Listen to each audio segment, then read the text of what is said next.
Bom dia, alunos do oitavo ano do Colégio Futura. Mais uma aula de história se iniciando. Hoje a gente tiver uma semana para descansar, né, para fazer trabalhos e tal. E a gente está hoje começando a unidade 2 do livro 3, né, O Segundo Reinado. Então, eu quero que vocês façam a leitura deste capítulo, atentando para as questões, respondendo as questões da página 441, da página 442, 443 e o mapa conceitual da página 444. Esse segundo capítulo, a gente vai falar do segundo reinado, né? E nesse capítulo, o destaque é Dom Pedro II, né? No qual aqui eles vão caracterizar essa personalidade que foi construída, essa imagem de uma pessoa feita é, para administrar o país, né? Ele acaba se tornando uma figura emblemática, né? E o próprio livro vai falar que por trás disso ele tem uma vida trágica, ele tem uma vida privada, né? Cheio de problemas, né? Foi órfão de mãe logo quando ainda era criança, né? Então, eu quero que vocês leiam esse capítulo pensando, analisando essas questões que vão ser tratada aqui a respeito dos liberais, dos conservadores, né, esse parlamentarismo às avessas, né? E prestem bastante atenção em relação à Guerra do Paraguai também. Só que o meu foco aqui vai ser trazer uma outra abordagem sobre esse período, sobre o segundo reinado no Brasil. Eu quero falar sobre esse processo de miscigenação no país, falar a respeito, né, do processo de escravidão durante o segundo reinado e apontarmos para uma para a possibilidade da gente discutir. E agora a gente vai ter um trabalho para ser feito na semana que vem e eu quero trabalhar a redação, eu quero trabalhar uma redação com vocês. E eu quero trabalhar com vocês a relação da escravidão neste período e a aula vai ser com esse enfoque, né? E durante a aula hoje nós vamos continuarmos esse assunto, esse debate. Na semana que vem também eu vou trazer as explicações, né? Então a gente vai caminhar nesse sentido. Então eu gostaria de enfatizar aqui esse segundo reinado que dura de 1840 a 1889, né? E logo ao final a gente tem essa abolição da escravatura, né? Então aqui, o segundo reinado foi um período de relativa estabilidade política, as revoltas de outrora foram contidas e as elites se entenderam em relação às políticas que conduziriam o país. O fim do trabalho escravo, que havia sido motivo de crise nos Estados Unidos, foi um consenso no Brasil.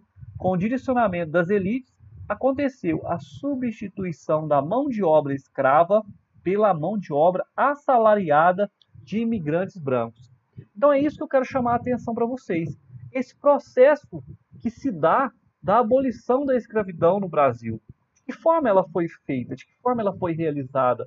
E quais são as consequências que isso traz para nós entendermos a nossa sociedade hoje?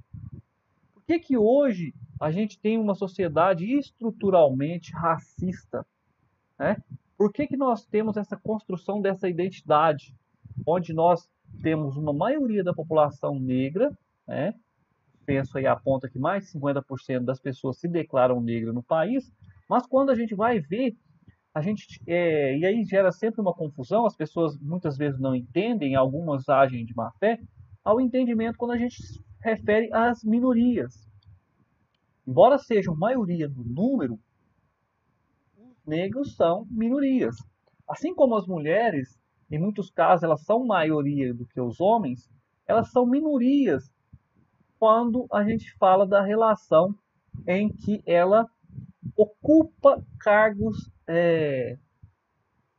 de cargos expressivos, né, cargos de chefia. E quando muitas das vezes ocupam esses mesmos cargos que são exercidos por homem, tem um salário inferior. Em relação aqui aos negros, a gente não vê a gente vê que há uma disparidade em relação ao número de negros e ao número de negros que ocupem esses cargos, sejam as principais profissões, né? As profissões são mais almejadas pelos brasileiros, tais como a medicina, a advocacia, né? A gente vai vendo que acaba que a elite, as pessoas brancas, né, elas têm mais acesso a isso. Isso se dá como é um resultado desse próprio processo. Porque a partir do momento em que os negros ex-escravos, pessoas que eram escravizadas, foram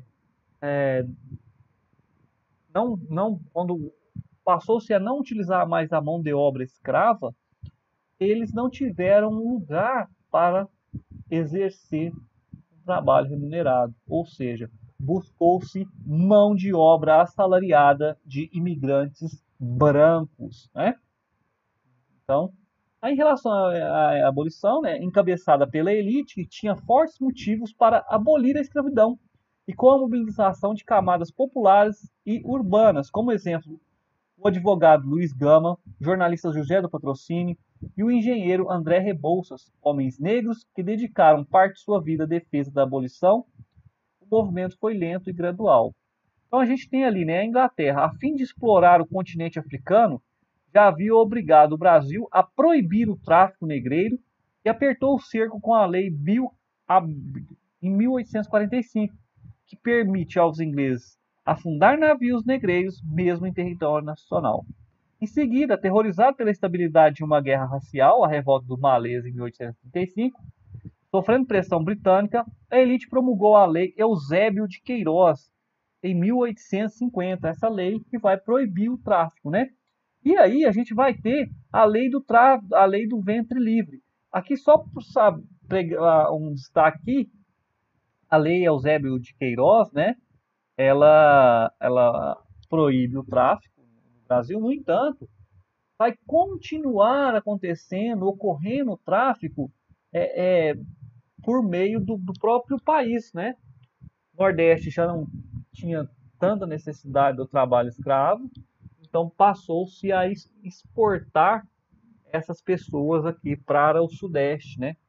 E aí a gente tem a lei do ventre livre de 1871, que permite que todos os filhos de escravas nascidos desde então sejam livres. O projeto de abolição, criado para ser o menos agressivo possível para os proprietários de terras, manteve os nascidos depois de data trabalhando sem remuneração até completarem 21 anos, né? Então ainda tem essa preocupação com os donos, né, com os proprietários, com os ruralistas, proprietários de escravos.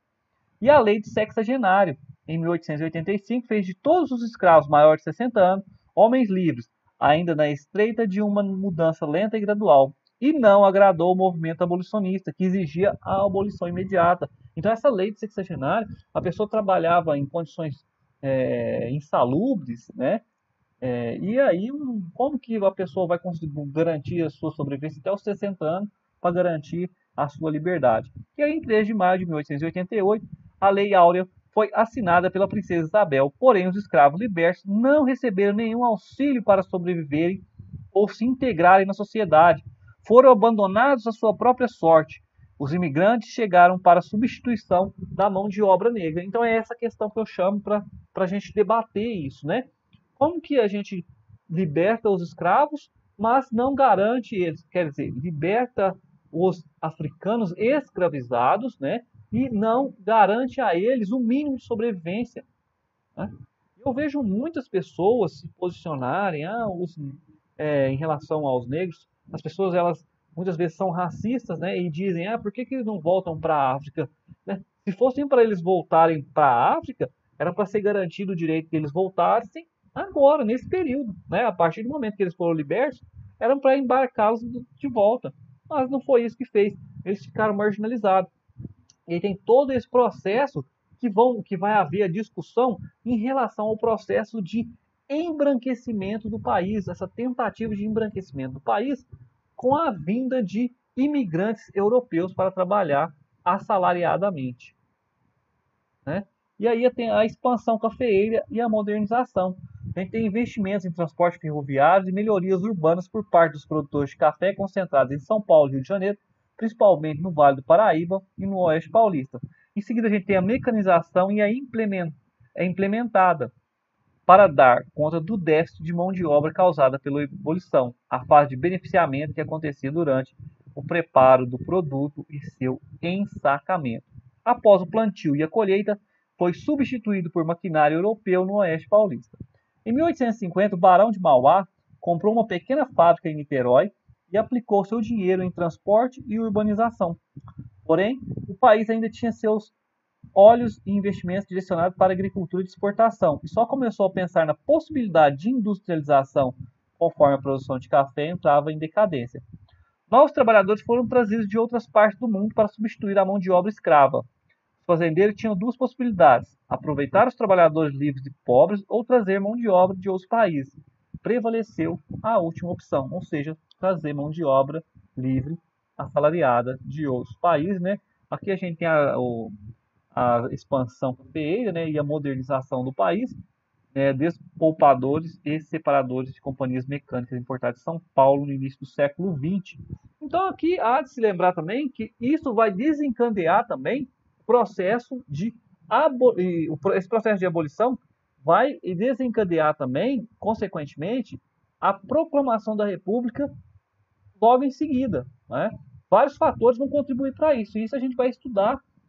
A gente vai pegar e estudar um finalzinho desse segundo reinado, e aí a proclamação da República vem logo em seguida, e a gente vai elencar os fatores que vão levar a isso, né? Então aqui a gente tem os imigrantes europeus e as políticas imigratórias. Mudanças ocorridas na Europa devido à Revolução Industrial e à baixa oferta de uma condição digna, de vida digna, motivaram os imigrantes europeus a se estabelecerem em colônias da América. O destino principal era os Estados Unidos. No Brasil foram criadas colônias de parcerias, que não deram certo, pois bancavam os custos de viagem nos primeiros meses de vida dos trabalhadores, gerando endividamento aos migrantes. Os imigrantes ficavam decepcionados com essa condição e seus países de origem passaram a aconselhar que os cidadãos não imigrassem ao Brasil. Aqui a gente tem essa grande questão que eu queria debater com vocês em relação ao branqueamento da nação. A ideia inicial de trazer europeus para trabalharem nas fazendas de café acabou falhando. Surgiu a ideia de trazer imigrantes chineses, porém estes não serviram para branquear a nação, como pregavam os pensadores Nina Rodrigues e Silvio Romero, que acreditavam que a mestiçagem degeneraria a nação brasileira.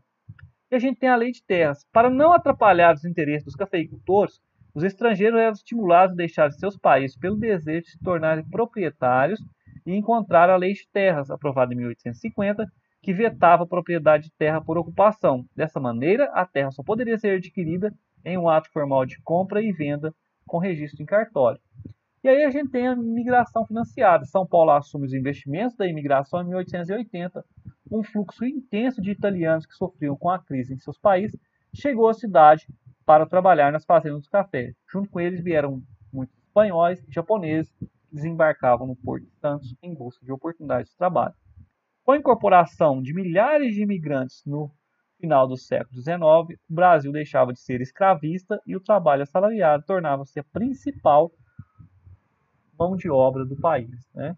Aqui a gente tem, né, branqueamento da nação, mas o mais polêmico, pessoal, tem um quadro, vocês sabem que eu gosto muito de trazer essas questões, e ele está aqui para a gente debater, que chama A Redenção de Cã, essa obra de Modesto Brocos, né, de 1895. Se vocês bem perceberem, aqui tem uma senhora, que é a mãe dessa moça, né?